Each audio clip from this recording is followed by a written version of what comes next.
Um plano brilhante e meticulosamente elaborado muitas vezes se revela impecável apenas na teoria. Durante sua execução, uma série de nuances, complexidades e peculiaridades frequentemente emergem, as quais, por algum motivo, não foram inicialmente consideradas. Mas a principal razão para o fracasso pode ser a inconsistência, ações ilógicas e os erros mais tolos cometidos por aqueles que executam o plano. A história de uma imigrante iraquiana chamada Shahraban é um exemplo marcante das consequências imprevisíveis, aterrorizantes e completamente insensatas que uma sede incontrolável de vingança pode acarretar. Seu desejo de se vingar do ex-marido nublou seu julgamento, levando à obsessão e à completa destruição de sua personalidade. O mais triste é que a única vítima em toda essa situação foi uma menina inocente que confiou no assassino. Shahraban nasceu em 30 de abril de 1999, em uma pequena vila no Iraque, em uma família comum. Quando tinha 6 anos, seus pais emigraram com ela para a Alemanha e se estabeleceram em Ingolstadt, onde ela frequentou a escola. Embora seus pais fossem rigorosos e religiosos, tentando incutir na filha os valores tradicionais de sua terra natal, Shahraban cresceu em um país estrangeiro e absorveu sua cultura. Desde jovem, ela demonstrava uma natureza complexa, independente e um tanto rebelde. Sempre fazia as coisas à sua maneira, resistia a todos e ansiava por se libertar de preconceitos. Também queria ser uma mulher moderna. A estudante sonhava em construir uma carreira na indústria da beleza, tornando-se uma estilista famosa ou blogueira de beleza. Assistia a tutoriais de técnicas de maquiagem online e gastava toda a sua mesada em cosméticos. Tinha certeza de que um dia abriria seu próprio estúdio de beleza ou até mesmo lançaria sua própria linha de cosméticos. No entanto, para atingir seus objetivos, Shahraban frequentemente recorria à histeria, à manipulação e ao vitimismo. De uma forma ou de outra, ela sempre conseguia o que queria. Aos 15 anos, conheceu um jovem chamado Juan, que tinha 17 anos na época. Ele também era iraquiano, mas, assim como Shahraban, havia-se mudado para a Alemanha com a família quando criança. Os adolescentes descobriram muitas coisas em comum. Rapidamente se tornaram próximos e um relacionamento romântico floresceu entre eles. O jovem casal sabia que seus pais desaprovariam a união, então tentaram esconder o romance de todos, encontrando-se secretamente em vários lugares isolados nos arredores da cidade. Um dia, o primo de Shahraban flagrou o casal por acaso, mas, em vez de expor os jovens amantes, decidiu chantageá-la e forçá-la a ter relações íntimas com ele. Contudo, Shahraban se recusou a tolerar esse tratamento e contou tudo aos pais, inclusive a chantagem. Seus pais ficaram chocados com cada notícia, mas a garota entendeu que seu irmão não tinha mais poder sobre ela e que ela mesma resolveria o resto. Seus pais proibiram a jovem herdeira de ver seu escolhido, mas Shahraban desobedeceu. Ela continuou a namorar Juan secretamente, apesar das constantes brigas familiares sobre o assunto. Assim que completou 18 anos, ela e o namorado registraram o casamento, após o qual ela não falou com os pais por mais de um ano. Tanto Juan quanto Shahraban eram ambiciosos e sonhavam com uma vida feliz e confortável. Juntos, abriram um pequeno salão de cabeleireiro e Shahraban começou a trabalhar lá como maquiadora e cabeleireira. Eles desenvolveram um negócio com sucesso, que gradualmente se expandiu e trouxe uma renda cada vez maior para o casal. Parecia que seus sonhos estavam começando a se realizar e que uma vida longa e feliz os aguardava. O casamento do jovem casal foi feliz apenas no primeiro ano. Shahraban revelou-se uma mulher extremamente ciumenta, briguenta e agressiva, com um temperamento explosivo. Ela iniciava brigas do nada. Embora a princípio o casal discutisse apenas em casa, com o tempo, Shahraban começou a causar escândalos em locais públicos. Shahraban tinha ciúmes do marido, literalmente em cada poste de luz. Às vezes, ela até atacava clientes do salão de beleza se achasse que estavam dando em cima dela. Esse comportamento agressivo impactou negativamente os negócios da família, mas não havia como detê-la. A vida de casados se transformou em uma série de escândalos e confrontos. Certo dia, Shahraban teve um ataque de fúria contra o marido bem no café onde costumavam almoçar durante o intervalo. Ela começou a jogar tudo o que encontrava nele, e sua sobremesa acabou nos clientes da mesa ao lado. Após esse incidente, o dono do estabelecimento declarou o casal persona non grata, proibindo-os de voltar. O escândalo em si repercutiu e foi amplamente debatido pelos moradores locais e por todos que conheciam o casal. A censura pública e a reputação de fofoqueira não fizeram nada para conter o comportamento provocativo da empresária. Suas discussões acaloradas com o marido começaram a escalar para a violência. Juan era sempre a vítima, pois não conseguia se defender. Mesmo assim, o divórcio nunca foi sequer cogitado, e ambos pareciam satisfeitos. Em 2020, quando a pandemia começou e o lockdown foi decretado, o casal, que compartilhava o mesmo espaço constantemente, se reconciliou temporariamente e até começou a encontrar pontos em comum novamente. Um ano depois, com o relaxamento das restrições, o casal, com vigor renovado, começou a desenvolver e expandir seus negócios. As coisas iam bem. Em 2021, a jovem comprou um luxuoso Mercedes-Benz preto. Ter seu próprio veículo deu a Shahraban uma sensação de completa liberdade. Ela saía quando queria, não dava satisfações a ninguém e se comportava de forma ousada e provocativa. Começou a frequentar diversas boates populares e outros locais de entretenimento. Lá, conhecia homens e tinha casos de 1 ou 2 noites. Sharaban traía o marido e praticamente não fazia segredo disso. No entanto, continuava a criar cenas de ciúme, mexia no celular dele e, às vezes, até o perseguia. Depois de uma série de casos passageiros, encontrou um amante fixo chamado Jacob, por quem desenvolveu fortes sentimentos e chegou a considerar deixá-lo. O caso de Sharaban com Jacob foi muito intenso e se desenvolveu rapidamente. E apenas alguns meses depois, ela descobriu inesperadamente que estava grávida. Não tinha dúvidas sobre quem era o pai da criança. Então, contou ao marido sobre a gravidez e que o deixaria pelo amante. Juan sabia que o casamento estava irrecuperável, mas não podia permitir tamanha vergonha. Além disso, a moça levou um choque quando Jacob anunciou repentinamente que não estava pronto para ser pai e que não tinha planos de se casar. Ela estava desesperada, e a família do marido se aproveitou disso, pressionando-a e forçando-a a interromper a gravidez indesejada. Era óbvio para todos que aquela união estava fadada ao fracasso, mas o casal não tinha pressa em se divorciar. Continuaram morando sob o mesmo teto, e a tensão entre eles aumentava a cada dia. Sharaban nutria raiva e ressentimento não só do marido, mas também dos familiares dele, que a obrigaram a se livrar da criança. Um dia, num acesso de ódio e fúria, ela invadiu a casa do irmão de Juan e o atacou, junto com a esposa, eletrocutando-os várias vezes com uma arma de choque e assustando muitas crianças. Após diversas discussões que escalaram para violência física, Juan não só entrou com o pedido de divórcio, como também obteve uma ordem de restrição contra Sharaban, impedindo-a de se aproximar dele e de sua família. No entanto, a questão do salão, registrado em nome do marido, permaneceu sem solução, e ele pretendia ficar com o negócio para si. Após a separação de Juan, Sharaban perdeu o emprego no salão, e o destino do estabelecimento ficou nas mãos da justiça. Além disso, seus familiares ficaram do lado do marido traído, enquanto Sharaban foi praticamente abandonada. Ela passou a morar em um apartamento alugado, evitando contato com as pessoas, e arquitetou um plano astuto. Decidiu fingir a própria morte e incriminar o ex-marido para que ele fosse preso. Para executar o plano, precisava do corpo de uma jovem que pudesse imitar. Inicialmente, tudo parecia completamente insano, mas Sharaban, com uma obsessão doentia, começou a procurar uma vítima adequada. A jovem monitorava as redes sociais, navegando página por página. Prestava atenção aos detalhes, fazia anotações e selecionava as candidatas. Ela acabou escolhendo uma garçonete de 23 anos chamada Khadija, que atendia a todos os critérios. Sharaban sabia pelas redes sociais que sua potencial vítima havia sido criada em um orfanato, o que significava que ela não tinha parentes que pudessem ter alertado imediatamente. Khadija também era imigrante, mas originária do Paquistão. Quando criança, mudou-se para a Alemanha com o pai, mas ele logo foi preso e a menina foi levada para um orfanato. Apesar de todas as dificuldades e adversidades que enfrentou em um país estrangeiro, Khadija era uma mulher positiva e de mente aberta. Ela sonhava com uma carreira no mundo do entretenimento, trabalhando na televisão ou atuando em filmes, e participava constantemente de todos os tipos de testes, audições e sessões de roteiro. Foi exatamente isso que a vilã astuta decidiu explorar. Sharaban verificou tudo 2 vezes e estava convencida de que não encontraria candidata melhor. A garota tinha a mesma altura que ela. Tinha o mesmo tipo físico. Tinham traços faciais muito semelhantes.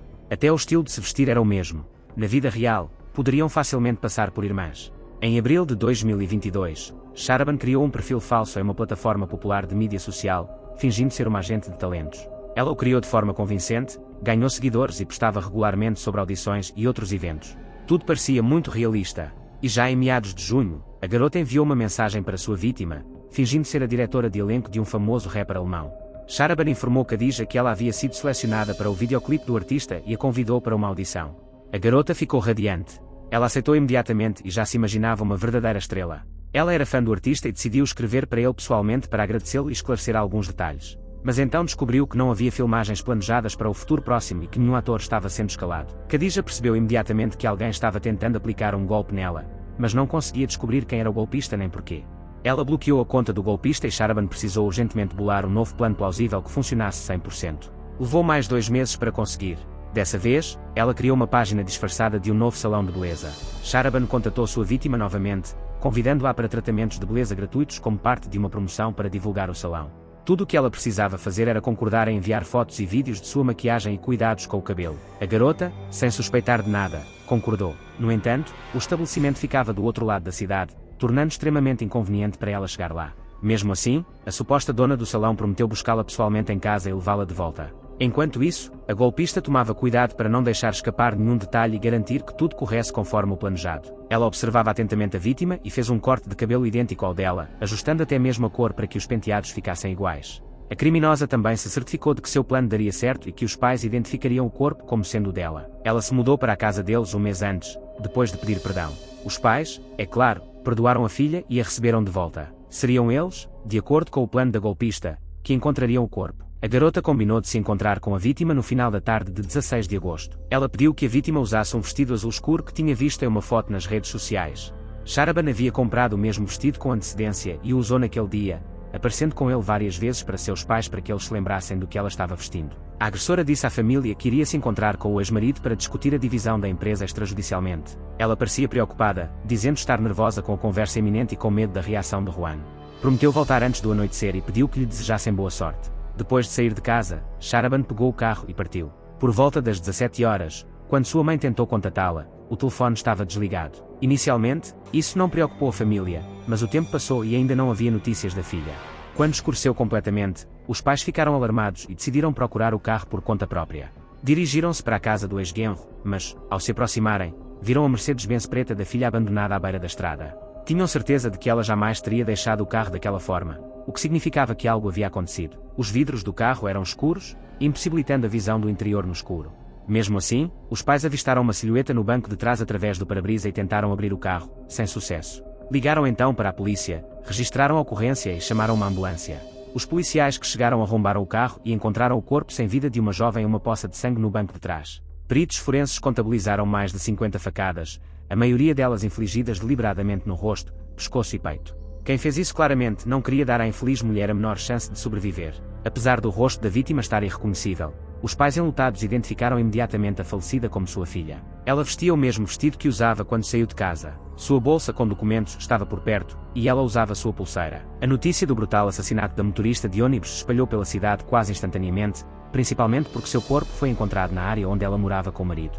Aliás, foi o marido quem imediatamente se tornou o principal suspeito. Os pais relataram que a filha havia ido à casa do ex-genro para resolver assuntos comerciais e nunca mais voltou. Seu carro foi encontrado posteriormente na beira da estrada. A polícia decidiu imediatamente deter e interrogar Juan, mas ele, percebendo que poderia ser responsabilizado pelo assassinato da ex-esposa, conseguiu fugir e nunca mais foi encontrado. Essa circunstância só aumentou as suspeitas contra ele, já que a separação havia sido marcada por muita controvérsia, a divisão dos negócios na justiça, literalmente, odiavam um ao outro. Portanto, o homem claramente tinha um motivo. Embora os pais tenham identificado imediatamente a menina assassinada como sua filha, e o corpo tenha sido encontrado em um carro pertencente ao ônibus, as autoridades policiais permaneceram incertas quanto à correta identificação dos restos mortais. Além disso, começaram a circular rumores pela cidade de que a falecida teria sido vista na noite de 16 de agosto, quando supostamente já estaria morta. Seu rosto havia sido severamente desfigurado, claramente de forma intencional, para dificultar o processo de identificação. No dia seguinte à descoberta macabra, uma mulher chamada Samira contatou a polícia e relatou o desaparecimento da menina à sua amiga e colega, Khadija, que não havia comparecido ao trabalho e não respondia a ligações ou mensagens. A menina foi incluída na lista de procuradas, e uma impressionante semelhança com a mulher desaparecida do ônibus também foi notada. Os testes de DNA apenas confirmaram a suspeita. O corpo encontrado no carro não era de Sharaban,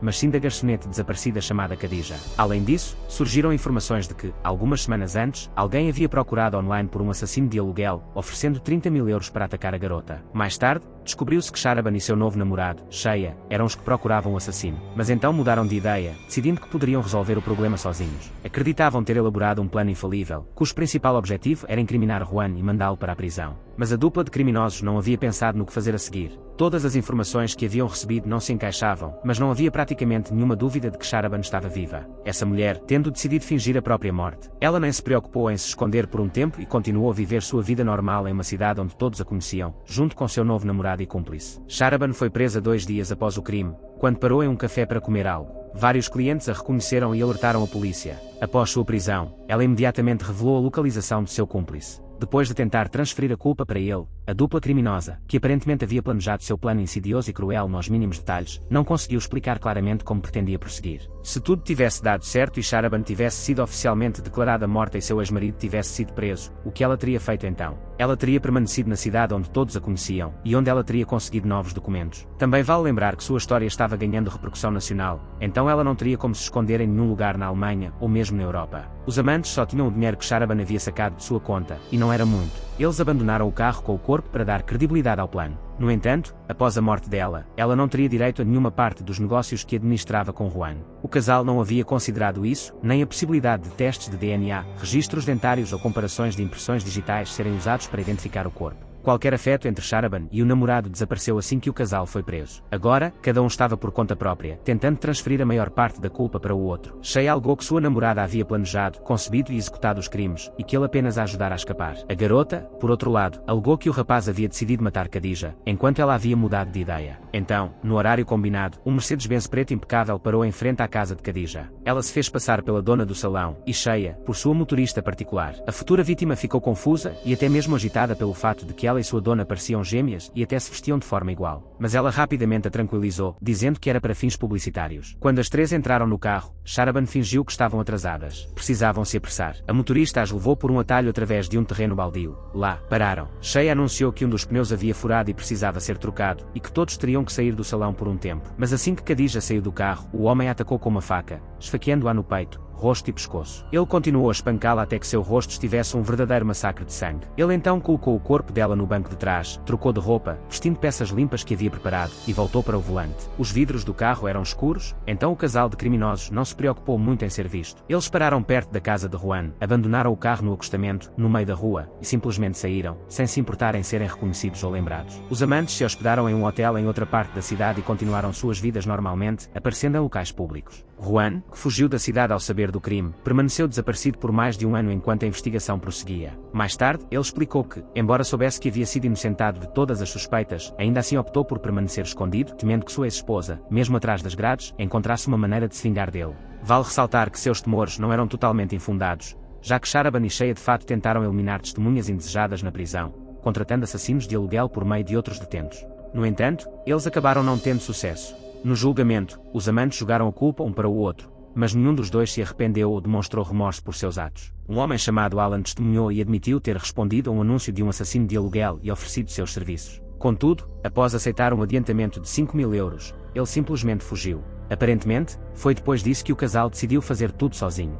O golpista temia que a polícia o encontrasse e o suspeitasse de cumplicidade no assassinato. Então, ele foi pessoalmente à delegacia e contou tudo. Todo esse caso complexo e de grande repercussão carecia de um elemento crucial: lógica. Ninguém duvidava que o principal motivo de Sharabana fosse vingança contra o ex-marido, mas ninguém entendia o que ela planejava fazer em seguida ou como pretendia viver. Após ter matado um homem para simular a própria morte, ela continuou morando na mesma cidade e nunca se escondeu por um único dia. Ela também não se preocupou em pensar de onde tiraria dinheiro no futuro. Foi exatamente nisso que os advogados tentaram basear sua defesa, apontando sua fraca motivação e a falta de um plano para as próximas ações. Eles alegaram que a Ré não teria levado seu plano adiante, e Shea fez tudo sozinho, contando com uma recompensa financeira. Mesmo assim, em dezembro de 2024, Sharabana e seu amante foram considerados culpados de homicídio premeditado e brutal por conspiração prévia. Ambos foram condenados à prisão perpétua sem possibilidade de liberdade condicional. Obrigado por assistir. Inscreva-se no canal. Muitas histórias chocantes esperam por você. Até breve.